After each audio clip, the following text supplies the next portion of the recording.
من حاز العلم وذاكره صلحت دنياه وآخرته من حاز العلم وذاكره صلحت دنياه وآخرته فأدم للعلم مذاكرة فحياة العلم مذاكرة فحياة العلم مذاكرة.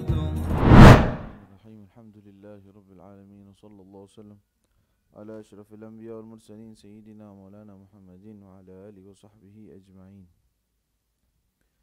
من كتاب سفينة النجاة للشيخ سالم بن سمير نفعنا الله به وبعلومه في الدارين آمين، إلى أن قال: فصل: أعذار الصلاة اثنان: النوم والنسيان.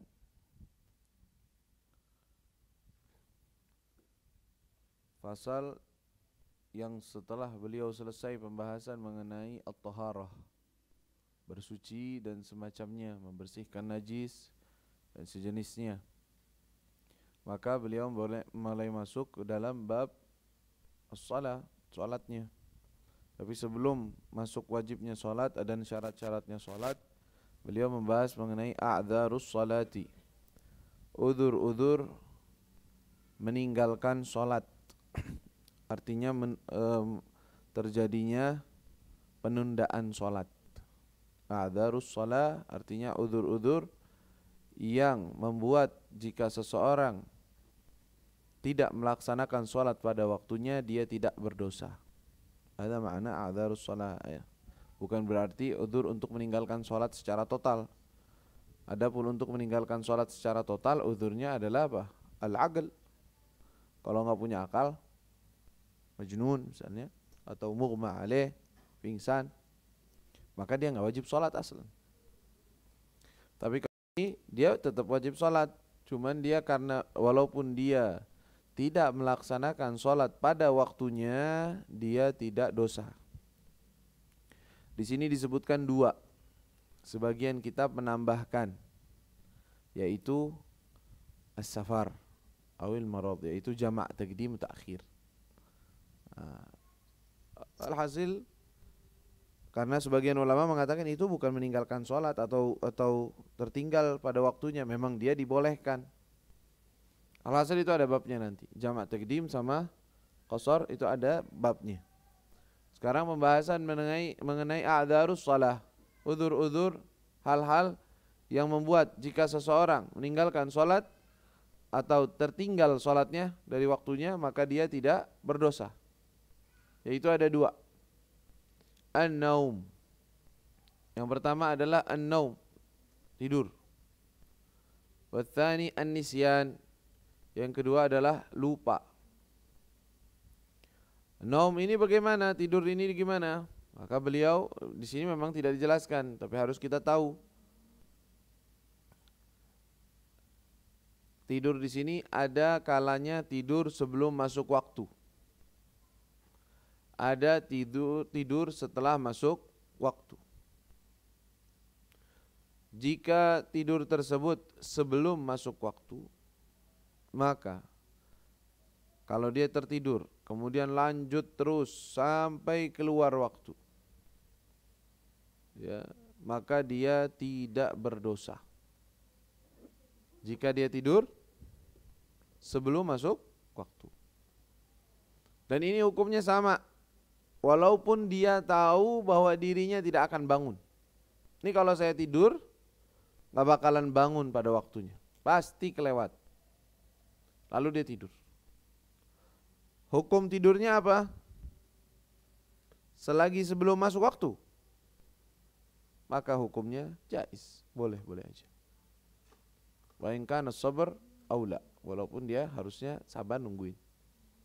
Tapi hukum salatnya, hukum tidurnya jaiz. Arti jaiz apa? Boleh, tidak dosa. Padahal dia tahu dia bakal ninggalin salat. Iya. Kok bisa enggak dosa? Karena memang dia belum tergolong orang yang diwajibkan salat. Kan masih belum masuk waktunya. Nah, Kemudian jika dia tidur setelah masuk sholat, kaifa hukmuh? Nah ini tafsil. Dilihat. Ketika dia tidur, dia tahu nggak bahwa dia bakal bangun? Oh iya, saya tidur sebentar doang, orang duhur. Saya tidur paling jam 2 bangun. Saya akan sholat. Ada alarm atau tahu diri saya cuma mau tidur sebentar, istirahat karena sangat mengantuk, nggak kuat. Mau tidur, nanti jam 2 saya akan bangun, saya akan sholat. Hukum tidurnya di sini apa? Setelah masuk waktu duhur. Hukumnya apa? Boleh. Boleh jika dia meyakini atau memperkirakan dhan, ghalabatud dhan, prasangka yang kuat bahwa dia bakal bangun. Atau dia telah mewasiati orang untuk membangunkannya, tahu pokoknya ada niatan mau bangun. Baik, kalau kelewat gimana? Kalau kelewat, kalau dia tidur tadi, hukumnya nggak haram tidurnya. Maka kalau kelewat juga dia tidak haram, karena tidak ada unsur kesengajaan. Tidak ada unsur kesengajaan.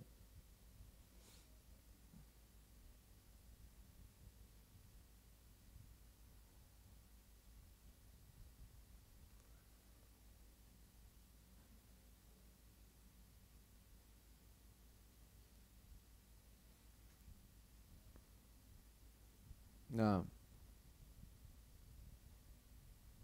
tamam? Berarti apa hukumnya tadi? Tidur setelah masuk waktu. Hukumnya apa? Sekarang contoh pertama adalah dia memperkirakan dirinya akan bangun. Dia memperkirakan dirinya akan bangun dan niat untuk bangun, tahu bahwa bakal bangun. Tidurnya sekarang jaiz. Kalau bangun di waktunya, ya alhamdulillah, tinggal sholat.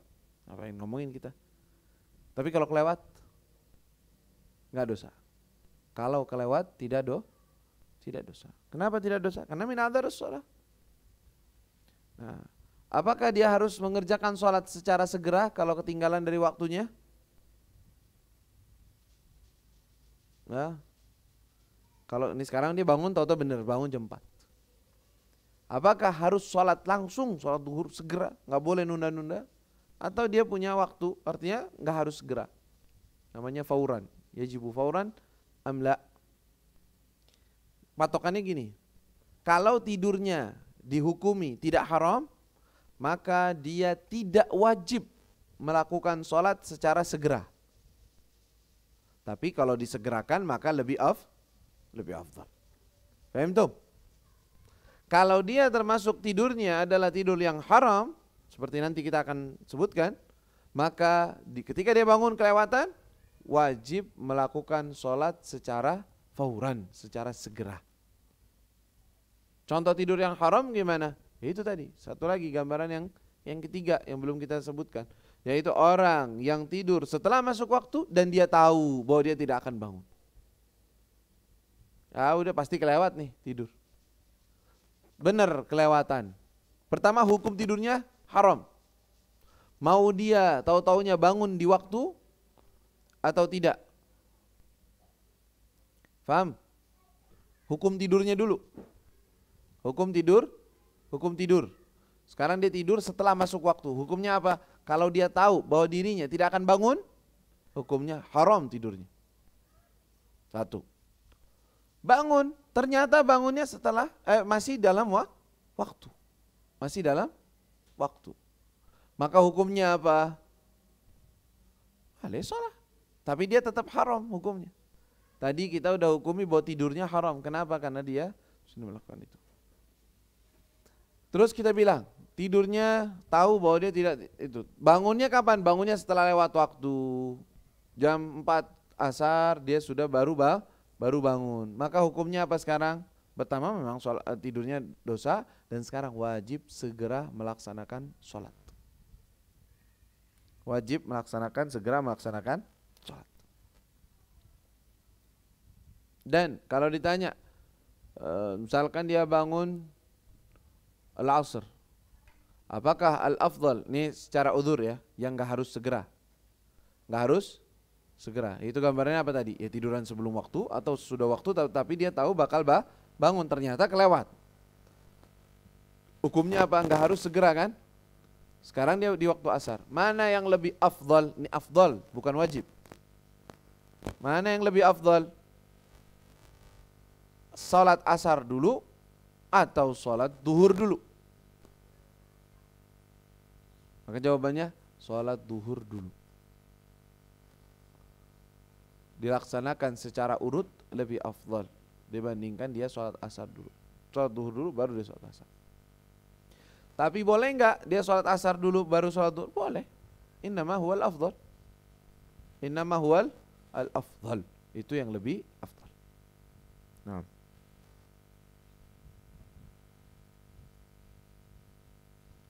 Nah.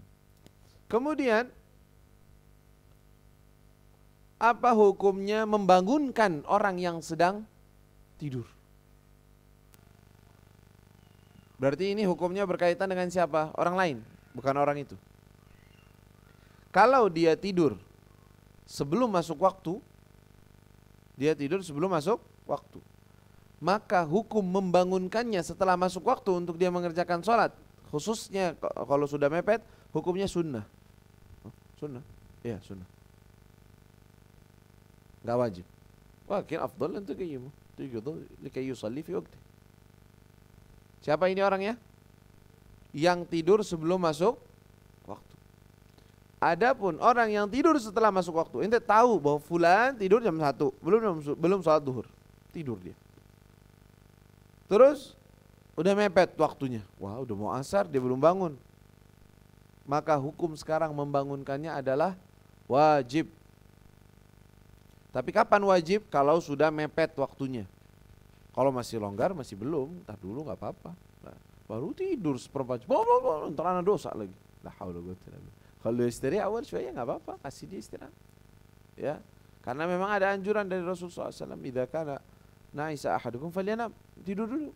Dia kalau seandainya sangat ngantuk berat, sehingga dia kalau sholat pun gak bakalan khusyuk, gak bakalan ngerti apa yang dia baca, gak bakalan nyambung dengan apa yang dia baca. Al-afdal an yanama wal yastarih qalila. Ya. Jadi hukum membangunkan orang yang tidur, kalau dia tidur sebelum waktu, maka hukum membangunkannya adalah sunnah. Adapun kalau dia tidur setelah masuk waktu, hukum membangunkannya jika mepet adalah wajib. Nah, wajib hukumnya. Baik, udzur yang kedua. Udzur yang pertama tadi adalah tidur. Udzur yang kedua adalah an-nisyan. Apa arti nisyan? Ya lupa.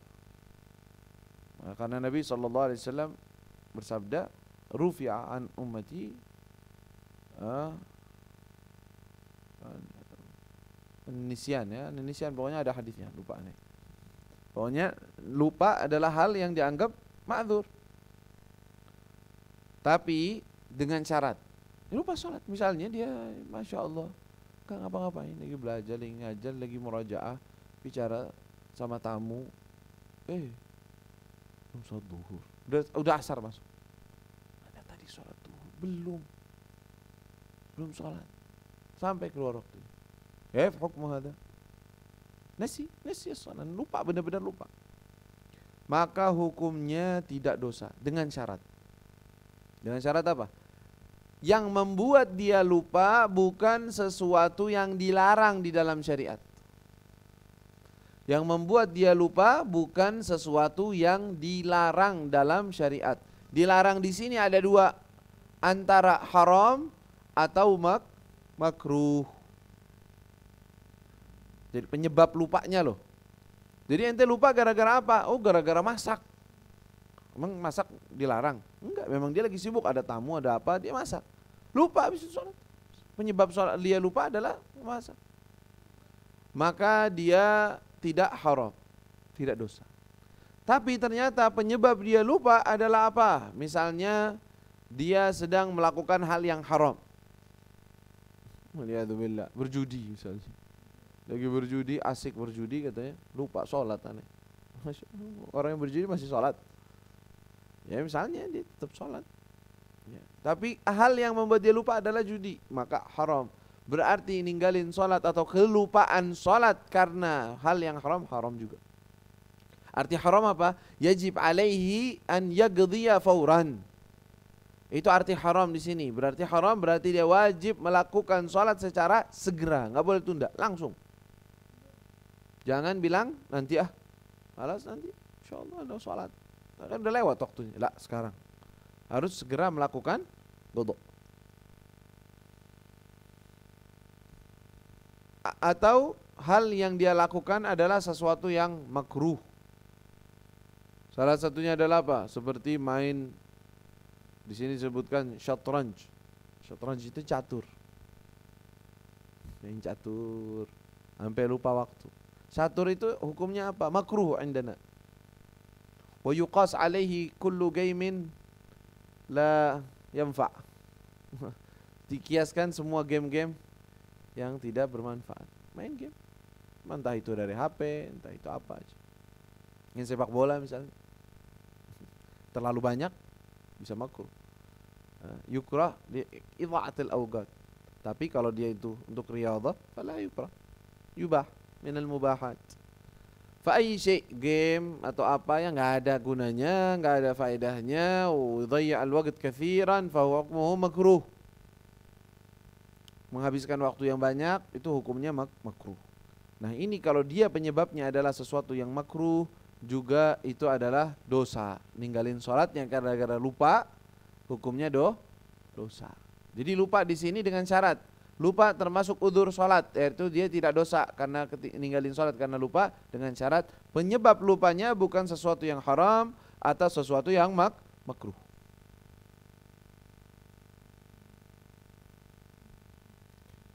Dan fungsinya adalah dia wajib melakukan qada secara fauran. Dari sini juga kita tahu bahwa hukum orang yang meninggalkan sholat secara sengaja. Dulu masa-masa lalunya dia enggak sholat. Sholat asal-asalan. Ba'dal bulugh tentunya. Dia sholat kadang enggak, kadang kata orang, ditanya orang tuanya udah sholat, udah, padahal belum sholat. Kaifa hadza?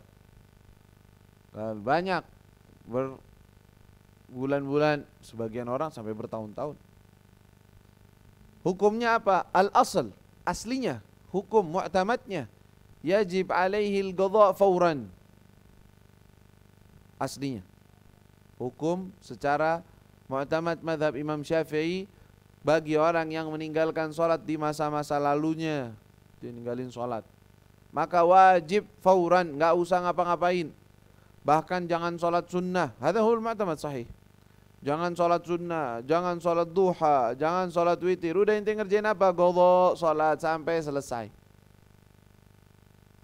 Tamam? Nggak usah ngapa-ngapain, nggak usah. Pokoknya inti kalau ada waktu kosong, sholat, bayar semua sholat.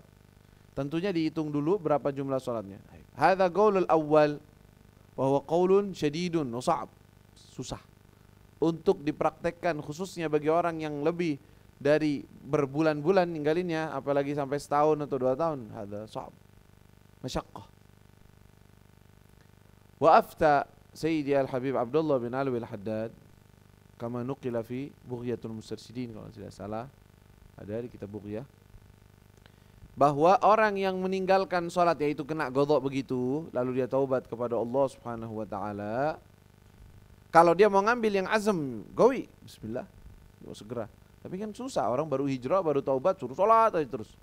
Sholat, alih. Iya, saya ninggalin sholat 30 tahun. Nah lo, suruh sholat, ngapain? Gimana dia? Kalah. Amma mithla hadza, maksudnya banyak. Lebih ya mungkin lebih dari sebulan, lebih dari 2 bulan, masyaqqah, susah untuk dia segera melakukan semuanya qadha. Maka kata Imam Al-Haddad, yajuzu lahu an yaqdi, minimalnya adalah setiap kali satu fardu salat dia salat qadha beriringan. Misalkan dia diperhitungkan 1 tahun pernah meninggalkan salat misalnya, maka setiap kali salat fardu habis itu dia salat lagi qadhaan. Jadi setiap hari dapat 2 kali kan. Kalau dia hutangnya 1 tahun, berarti selama setahun dia ngerjain kayak begitu, lunas. Setelah lunas sudah, jangan diterusin. Begitu. Diperkirakan dia berapa, sekian, udah 2 tahun ya begitu. Mau didobel 2 kali, misalkan duhur, habis itu dia duhur lagi 2, berarti ya 2. Kalau yang 2 tahun jadi dalam setahun selesai. Begitu terus hitungannya. Pokoknya tapi boleh. Wa yajuzu lahu an yatanaffal, kata Imam Al-Haddad. Yajuz, tahu, tanaffal, enggak apa-apa, salat sunnah qabliyah. Ya, wa hadza ghair, maksudnya ini bukan yang mu'tamad mazhab Syafi'i betul, tapi difatwakan. Kenapa? Untuk meringankan orang yang ingin bertaubat kepada Allah Subhanahu wa taala, jangan sampai ini menghambat dia daripada kembali kepada Allah. Nah, itu maksudnya. Ya. Wah, pendapat ketiga yaitu pendapat enggak tahu deh itu pendapat Imam Ahmad atau Syekh bin Taimiyah sendiri, enggak tahu. Seperti yang mungkin sebagian orang baca di sunnah, Fiqhus Sunnah kalau nggak salah, Sahih Fiqhus Sunnah. Wa ba'dul Syekh bin Taimiyah. Dia memfatwakan apa? Bahwa la yajib alaihi al-qadha. Pokoknya enggak wajib qadha. Ninggalin salat khalas, taubat ila Allah. Mungkin karena di mereka orang yang ninggalin salat murtad. Wal murtad, mereka mungkin punya hukum murtad itu tidak wajib qadha, udah. Kalau udah murtad ya kufur. Dia kembali kepada Allah, itu bila Allah khalas. Tapi indana la, walaupun hukumnya murtad di mazhab Syafi'i, misalnya dia murtad selama 3 tahun, dia murtad, balik lagi, wajib alail qadha 3 sanawat, shom 3 sinin, 3 bulan berarti. Kenapa? Ayyamul riddah yajib alail qadha, tetap wajib qadha di waktu dia murtad dalam mazhab Syafi'i. Paling berat dalam urusan murtadnya. Jadi hukum meninggalkan sholat sengaja dalam mazhab Syafi'i tidak murtad. Dalam mazhab Imam Ahmad betul murtad dia. Keluar dari Islam artinya. Kalau dia taubat ya udah taubat gitu. Ya, makanya kita dengar bahwa mereka tidak mewajibkan qadha. Tapi itu tidak. Makanya paling ringan di antara dua pendapat ini, jangan sama sekali ninggalin sholat. Enggak. Yaqdi lakinnahu, ya, dicicil satu-satu. Ya, dicicil satu-satu biar dia bisa tetap setidaknya. Kalau dia meninggal sebelum selesai qadha gimana? Halas. Allah Ghafurur Rahim, Allah ya'lam. Allah tahu dia udah niatan pengen qadha, pengen taubat. Ar-raja lil maghfirah. Dia harapkan dia akan diampuni oleh Allah. Ada kafarahnya? Enggak ada kafarah. Salat enggak ada kafarah. Al-mu'tamad indana masih salat. Enggak ada kafarah untuk salat. Khalas. Bainuhu wa bainallah, karena ini dosa antara dia dan Allah. Wa yurja an yaghfir Allah lahu. Selagi dia udah taubat, dia udah nyesel, dia udah berusaha menyicil, masa sih Allah bakal bilang enggak, nanti enggak sempat nyicil, diampuni enggak? Bakal diampuni sama Allah Subhanahu wa taala. Yang penting dia udah usaha, dia udah ngerjain, dapat alhamdulillah, keburu mati, Allah Ghafurur Rahim, insyaallah yaghfirullah, karena hadza hugugullah, laisa hugug adami, bukan hak orang. Kalau hak orang enggak bisa, harus selesai, harus diselesaikan. Kalau enggak ya utang tetap dia. Begitu.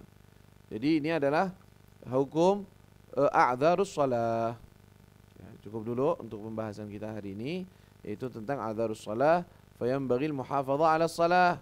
Ya, makanya hendaknya orang jangan sembarangan. Makanya dari kecil anak-anak dididik. Dari kecil kasih tahu wajib shalah. Muru auladakum bis shalah li 7 wadribuhum 'ala tarkiha li 10. 10 tahun dicubit. Ya, pukul sedikit, kasih hukuman. Kaif ente enggak salat? Udah 10 tahun ninggalin salat, kasih hukuman. Biar apa? Masuk ke ke umur dewasa, al-bulugh, khalas, ma yatrukus shalah. Di dalam hati dia itu mustahil ninggalin salat itu, khalas, enggak boleh. Kaif, ini dosa besar. Tapi kalau tahawun, orang tuanya dari kecil biarin, masih kecil. Akhirnya ya, dia jadi dewasa dan dia merasa sholat gak penting, biasa-biasa aja. Sampai 17, sampai 18, sampai 19 baru belajar agama, baru ya Allah dari dulu anak gak sholat. Ini gara-gara siapa? Awalnya dari orang tua. Kalau orang tuanya benar-benar ngedidik, insya Allah enggak.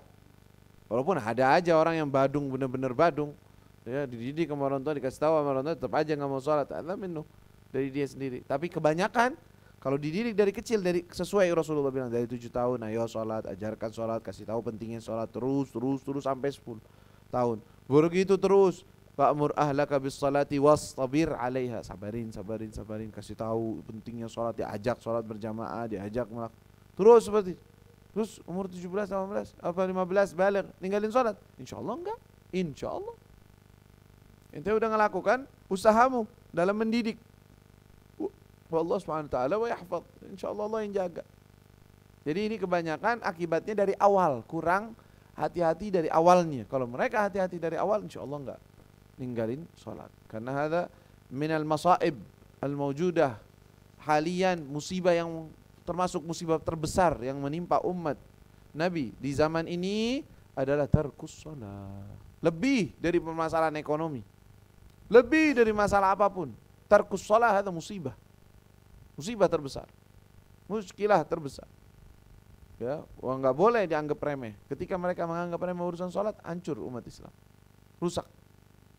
Hakadha nas'alullah subhanahu wa ta'ala as-salamah wal afiyah.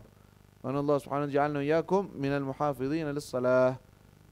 Fatiha bil qabul wa tamam kulli su' wa salah al-ahwal. Allah subhanahu wa ta'ala يرزقنا وإياكم كمال الإقامة للصلوات الخمس وأن الله تعالى علينا وإياكم توبة نصوح على دينكم الصالحة وإلى حضرة النبي محمد صلى الله عليه وسلم. سر الفاتحة. ربنا انفعنا بما علمتنا ربي علمنا الذي ينفعنا ربي فقنا فقهنا وقرابة لنا في ديننا معاني القطع أنثى وذكر ربي وفقنا وفقهم بما ترتضي قولا وفعلا كرما وارزق الكل حلالا دائما وأخلا أتقياء علما نحظى بالخير ونكفى كل شر ربنا واصلح لنا كل شؤون وأقر برضا منك العيون واقض عنا ربنا كل الديون قبل أن تأتينا رسل المنون واغفر واستر أنت أكرم من ستر وصلاة الله تغشى المصطفى من إلى الحق دعانا والوفاء بكتاب فيه للناس شفاء وعلى الآل الكرام شرفاء وعلى الصاب المصابيح الغرار اللهم اهدنا بهداك واجعلنا ممن يسارع في رضاك ولا تولنا وليا سواك ولا تجعلنا ممن خالف أمرك وعصاك وحسبنا الله ونعم الوكيل ولا حول ولا قوة إلا بالله العلي العظيم وصلى الله على سيدنا محمد وآله وصحبه وسلم.